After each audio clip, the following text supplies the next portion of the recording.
Hiç düşündün mü bugün hangi Avrupa ülkesi hangi Türk boyundan geliyor?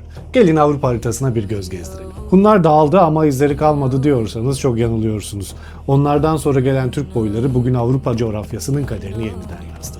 Çünkü Avrupa'nın siyasi temellerini atan halkların arasında Türk boyları çok daha büyük bir rol oynadı. Mesela Bulgaristan. Bu devletin temellerini atan kişi Asparuh'tu ve arkasında Oğur koluna bağlı bir Türk boyu vardı. Tuna'nın kuzeyine inip ilk Bulgar devletini kuranlar tamamen Bozkır kökenliydi. Daha sonra 200-300 yıllık bir zaman içerisinde bölgedeki Slav halklarıyla kaynaşıp tamamen Slavlaştılar. Diğer bir deyişle bugünkü Bulgar halkının ulus kimliğinin Slav olması gerçeğine rağmen kurucuları tamamen Türk kökenliydi. Peki şimdi Macaristan'a bakalım. Karpat Havzası'nda bilinen ilk büyük siyasi düzeni Avarlar.